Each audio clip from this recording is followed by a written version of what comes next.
이 시간 함께 읽은 본문을 통하여서 나눌 말씀의 제목은 다시 열정으로입니다. 다시 열정으로. 말씀을 나누기 앞서서 여러분들의 인생 가운데 지칠 줄 모르는 그러한 열정을 가지고 살아본 기억이 언제였는지 한번 질문 드려 봅니다. 또 그러한 기억이 있으셨는지 한번 질문 드려 보는 것이죠. 누구에게나 어떤 일에 열정을 가지고 또 도전적으로 살았던 시기는 분명하게 존재할 것입니다. 특별히 또 청춘의 때에는 더욱더 그러하지요. 신앙에 있어서도 마찬가지입니다. 열정적으로 신앙생활을 했던 그때, 그 시기가 지금이신 분들도 계실 것이고, 또 때로는 그 시기가 과거라면 인격적인 예수님을 처음 만났을 때, 또 말씀을 듣고 어떠한 결단이나 또 마음이 생겨났을 때이기도 하셨을 것입니다. 특별히 성경 속에서도 이렇게 신앙에 대한 열정을 가지고 살았던 인물들이 많이 등장하는데요. 그 대표적인 인물이 갈렙입니다. 갈렙이 있었던 시대에 유다 지파가 분배받은 헤브론 땅에는 아낙 자손들, 그 가운데 가장 장대한 자들이 살고 있었습니다. 그들로 인하여서 겁을 내고 또 두려워하고 있을 그때 갈렙은 이렇게 이야기를 하죠. 여호수아 14장 10절에서 12절 말씀을 보면 오늘 내가 85세로 돼 모세가 나를 보내던 날과 같이 오늘도 내가 여전히 강건하니 내 힘이 그때나 지금이나 같아서 싸움에나 출입이 감당할 수 있으니 그날에 여호와께서 말씀하신 이 산지를 지금 내게 주소서. 당신도 그날에 들으셨거니와 그곳에는 아낙 사람들이 있고 그 성읍들은 크고 견고할지라도 여호와께서 나와 함께 하시면 내가 여호와께서 말씀하신 대로 그들을 쫓아내리이다 라는 말씀이 기록되어져 있습니다. 이처럼 하나님을 향한 불타는 열정과 사랑 그리고 굳건한 믿음으로 그 나이에도 85세라는 나이에서도 힘있게 살아갔던 사람이 갈렙이었다라는 것이죠. 오늘 우리는 하박국에서도 이러한 하나님을 향한 열정이 불타오르는 그러한 변화를 함께 살펴볼 수 있기를 원합니다. 앞서 1장에서도 우리가 같이 나누었지만 하박국은 시대를 보고 또 아파할 수 있는 그러한 가슴이 뜨거운 사람, 그러한 열정이 있는 선지자였습니다. 그리고 하박국은 하나님의 말씀에 순종할 줄 아는 자였지요.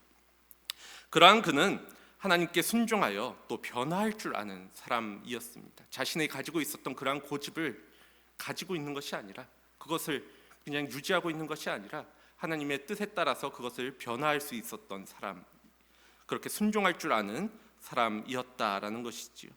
그러한 관점에서 오늘 3장의 하박국의 기도를 한번 다시 보시기 바랍니다. 오늘 우리가 읽은 3장은 크게 세 부분으로 나눌 수 있는데요. 그 첫 번째 부분이 오늘 우리가 함께 읽은 1절에서 2절 말씀입니다. 여기서는 시기온옷에 맞추어 기도하는 하박국의 모습이 그려져 있지요.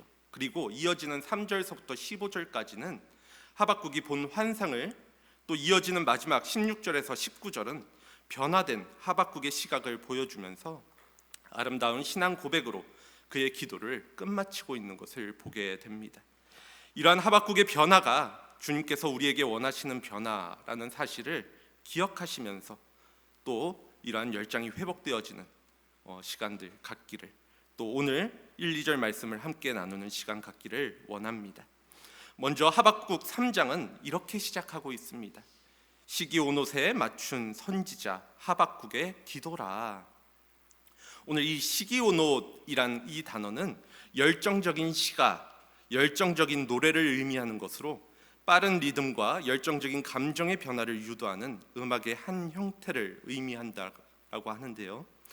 그렇게 시기온옷에 맞춘 선지자의 기도라라는 말은 이 기도가 아주 격렬하게 또 뜨겁게 또 열정적으로 한 기도임을 이야기하고 있는 것입니다. 열정 가득하고 또 그렇게 기도하고 있는 선지자의 모습을 한번 연상해 보시기 바랍니다. 3장 전체를 보면 이 기도의 분위기를 느낄 수가 있는데요.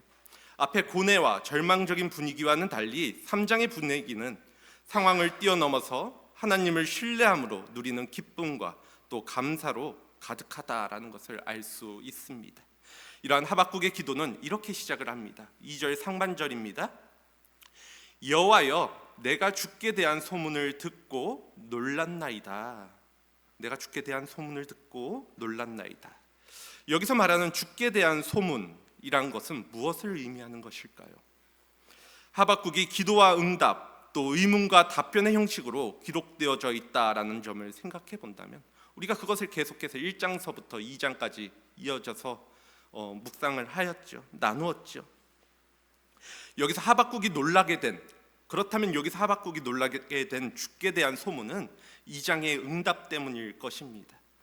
처음에 하박국은 율법을 어긴 자들의 잘못을 하나님께서 엄히 꾸짖지 않으시니까 지금 이 유다라는 나라가, 내가 속한 이 나라가 이 모양이 된 것 아니냐며, 이렇게 어지러워지는 것 아니냐며 하나님께 불만을 표출했습니다.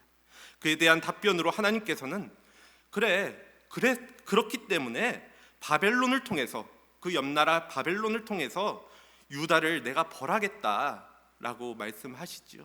그렇게 하니까 어떻게 하나님의 백성을, 하나님을 모르는 악한 자들을 통해서 벌하실 수 있냐라고 하박국이 항의를 합니다.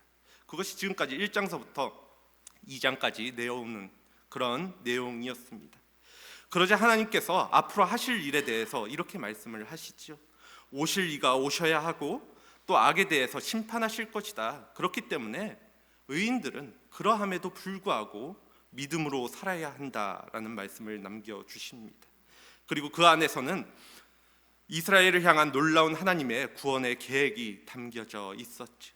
지금은 그들이 득세하는 것 같지만, 바벨론이 득세하는 것 같아서 그래서 이스라엘을 치겠지만 물이 바다 덮음 같이 여호와의 영광을 인정하는 것이 온 세상에 가득하게 될 것이라고 그러한 말씀을 듣게 되었다.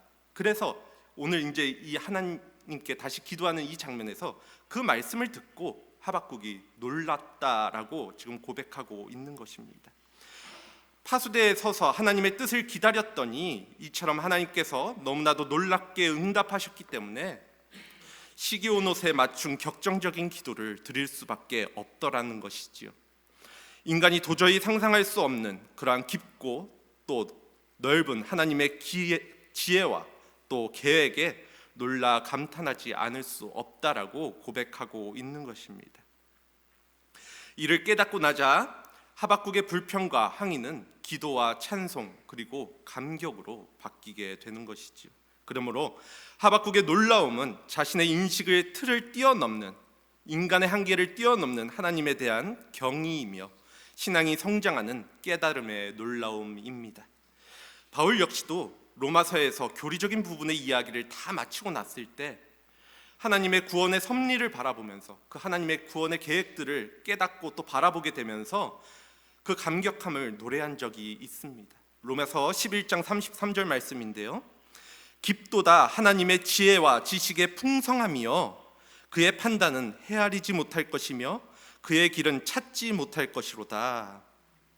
수박 겉핥기식이 아니라 헤아릴 수 없는 깊은 가운데로 우리가 그 안에 빠져들게 되면, 그 지혜 속으로 들어가게 되면 완전히 달라지는 세상을 경험하게 되는 것입니다.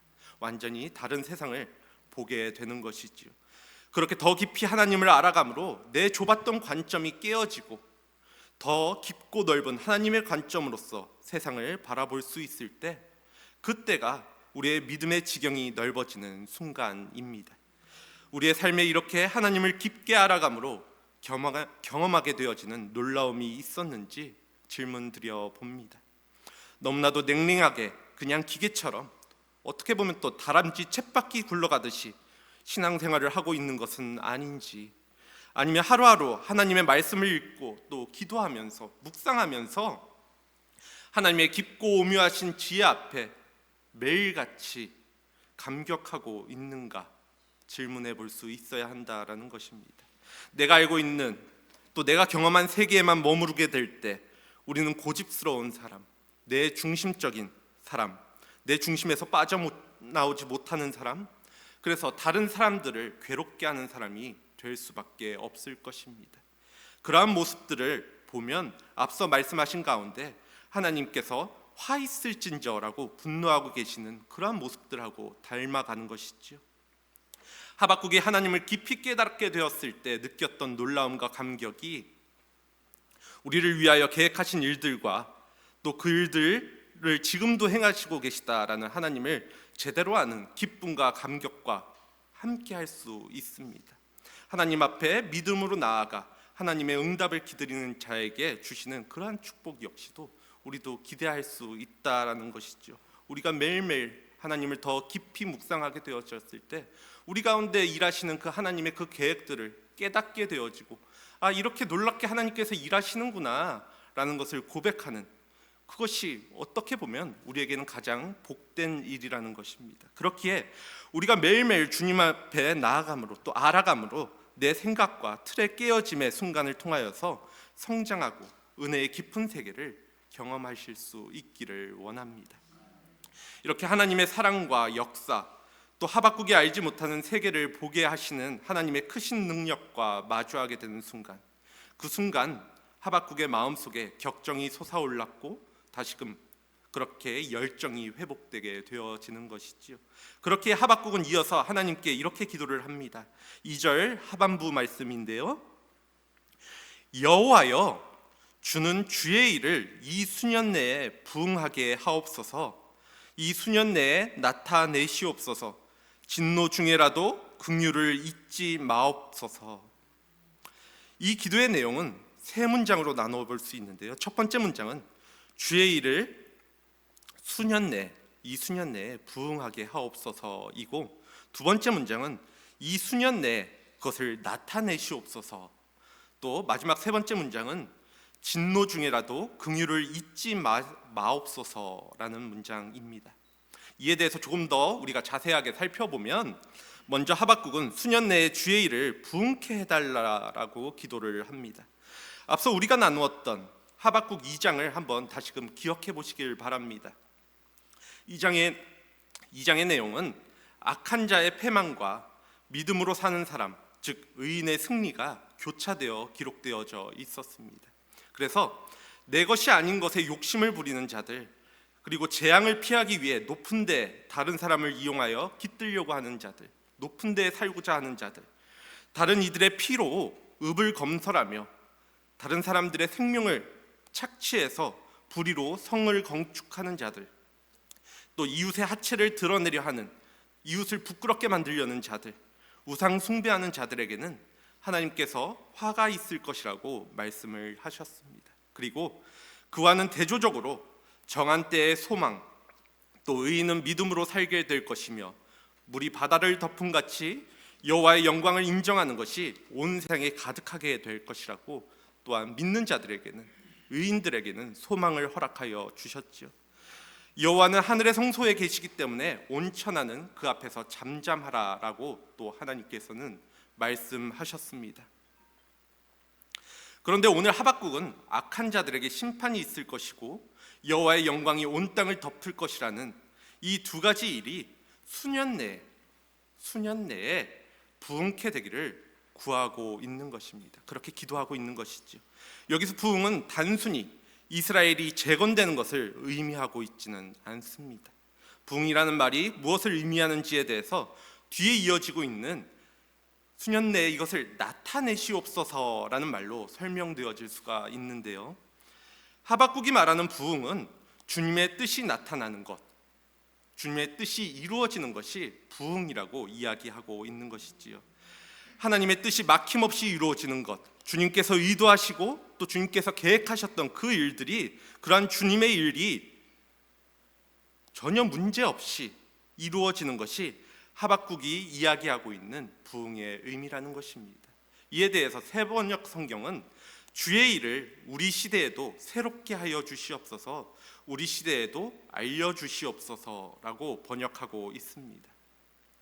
부응은 주님의 뜻, 주님의 일을 이루어져 가는 것이라고 말씀드렸습니다. 즉 하박국은 하나님께서 약속하신 물이 바다 덮음 같이 여호와의 영광을 인정하는 것이 온 세상에 가득한 세상, 그러한 세상이 앞으로 수년 내에 이루어지기를 간구하고 있는 것입니다. 그리고 이러한 과정 가운데 분명히 이스라엘 민족 입장에서는 바벨론에 의해서 침략당하고 또 수치를 당하며 고난당하는 그 과정들이 포함되어져 있습니다. 그 과정은 생략할 수 있는 과정이 아니라는 것이죠. 그런데 이 과정을 거쳐야 악에 대한 심판과 하나님의 백성에 대한 회복이 있기에 그 모든 일들을 하나님의 계획대로, 하나님의 뜻대로 그 과정 역시 실행해 달라는 간구이기도 합니다. 이전에는 어떻게 하나님 그러실 수 있습니까? 어떻게 악으로, 더 악한 악으로 이걸 처치할 수 있습니까? 이걸 해결할 수 있습니까? 라고 이야기했던 하박국이 주님 뜻대로 하시옵소서, 부응케 하시옵소서 라고 간구하고 있는 것이죠. 그렇기에 수년 내에 주의 일을 부응하게 해달라라는 기도는 곧 주님께서 내가 이해되지 않는 방법이라 할지라도 더 깊은 주님의 뜻을 내가 이제 알았사오니, 그 계획을 알았사오니 이제 주님의 뜻에 순종하겠습니다. 주님의 뜻을 이루어 주소서라는 의미인 것입니다. 이러한 모습이 하나님을 깊게 알게 된 사람들의 기도이자 또 올바른 신앙을 가진 사람들이 보이는 모습입니다. 이렇게 하나님의 뜻이 이루어지기를 구하는 것은 올바른 비전의 사람만이 할 수 있는 기도인 것이라는 것이죠. 순종할 믿음을 가진 사람에게는 주님의 음성이 들리게 됩니다. 주님의 지혜를 볼 수 있게 되어지죠. 그리고 그 음성이 가슴을 사로잡게 되면 그 깨달음으로 인하여서 삶을 움직이는 열정이 가득하게 만들어지게 되는 것입니다. 그러면 주님을 향한 그 불타오르는 열정이 나를 묶고 있는 여러 가지 제약들로부터 또 환경들로부터 자유하게 만들어주는 것입니다. 그리고 그 열정은 주님을 바로 아는 감격에서부터 시작함을 기억하실 수 있기를 원합니다. 하나님의 뜻을 깨닫고 이에 순종하고자 결단한 하박국의 기도는 이제 진노 중에라도 긍휼을 잊지 마옵소서라는 기도로 이어지게 됩니다. 하박국은 처음 하나님께 기도했을 때 유다가 간악과 폐역, 또 겁탈과 강포, 변론과 분쟁이 일고 있는 상태라고 고발했었습니다. 유다의 악행을 고발했죠. 자신의 나라에 하나님의 율법이 해이되고 또 공의가 굽어졌다라고 외쳤습니다. 다시 말해서 하나님의 진노를 사기에 충분한 상태가 이스라엘의 백성들의 상태였다라고 고백하고 있었지요. 이러한 현재의 유다의 상태를 알기 때문에 하박국은 이러한 백성들에게 하나님의 진노는 당연한 것으로 받아들이고 있습니다. 하지만 그럼에도 불구하고, 그렇게 당연히 받아야 할 징계임에도 불구하고 하나님의 긍휼을 오늘 하박국은 또 구하고 있는 것입니다. 바벨론을 사용하셔서 징계하실 때 그들로 인하여 침략당하고 또 고난당하는 그 중에도 하나님의 긍휼을 우리 민족에게 베풀어 달라라는 것이죠. 고통당하는 중에도 우리 민족이 믿음을 포기하지 않도록 용기와 견딜 수 있는 힘을 주시고, 견디지 못할 정도로 너무 극심한 상황까지 가지 않도록 그러한 은혜를 베풀어 달라고 기도하고 있는 것입니다. 사실 생각해보면 긍휼이라는 것은 하나님의 자비에 기초하여서 베풀어지는 것입니다. 자비를 나타내는 히브리어 이 표현은 하나님의 사랑과 신실하심을 나타내는 단어인데요, 이러한 하나님의 사랑과 신실하심에 근거하여서 당신의 백성들을 불쌍히 여기는 마음이 바로 긍휼입니다. 철저히 하나님께만 그것이 주권이 있는 것이죠. 하나님께서 자신의 자녀들을 사랑하시는 마음, 측은히 여기는 마음, 그 마음을 행하시는 것이 바로 긍휼입니다. 이러한 하나님의 긍휼하심이 없었다라고 한다면 사람들은 벌써 공의의 심판 가운데 영원한 형벌을 상속받았을 것입니다. 그러므로 긍휼을 구하는 기도는 죄 가운데 놓인 인간들이 계속해서 해야만 하는 기도, 영원한 기도 제목이기도 합니다. 하박국은 하나님의 긍휼이 없이는 잠시도 살 수 없는 것이 바로 인간의 본연의 모습이라는 것을 잘 알고 있었습니다. 하나님께서 우리의 지은 죄대로 보응하시면 우리는 멸망할 수밖에 없는 인간이라는 것을 알았다라는 것입니다. 그러므로 그러한 진노 중에서라도, 하나님의 그 심판 가운데서라도, 그 과정 가운데서도 하나님의 긍휼하심을 구하는 기도를 드리고 있는 것입니다. 하박국의 이 한 구절의 기도를 살펴보면서, 어떻게 보면 짧은 2절이라는 그 짧은 기도를 살펴보면서 무엇을 깨달으시는지 질문 드려 봅니다. 저는 그 가운데 가장 먼저 하박국의 변화를 우리가 함께 보기를 원하는데요. 이전에 그는 하나님, 당신의 행하심을 이해할 수가 없습니다. 내 지식으로는, 내 한계로는 하나님의 그 계획 내가 동의할 수 없겠습니다. 도대체 어찌하여 또 어느 때까지 우리가 이렇게 살아야 합니까? 라고 울부짖음을 토하던 사람이었습니다. 그는 바벨론 사람들을 사용하여서 이스라엘을 심판하시는 하나님을 이해할 수 없었던 선지자였지요. 그러나 그는 이제 하나님, 당신의 일을 이 수년 내에 부응케 하옵소서. 그러나 다만 진노하심 중에라도 긍휼을 잊지 말아 주십시오라고 기도하고 있습니다. 어떻게 보면 선지자라는 신분, 또 인간이 갖고 있는 그 자리가 주는 마음은 쉽게 변하기가 힘들지도 모릅니다. 내가 갖고 있는 지식, 또 내가 갖고 있는 생각들 가운데 그것을 깨기가 쉽지 않죠.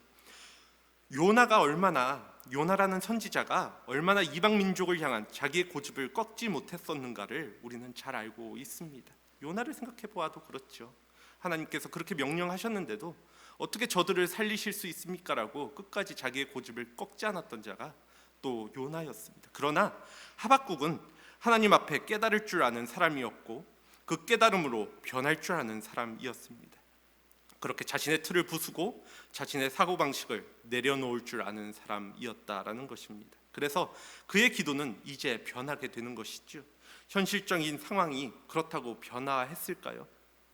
하박국의 그 기도 가운데, 이전의 그 울부짖음 가운데 또 이렇게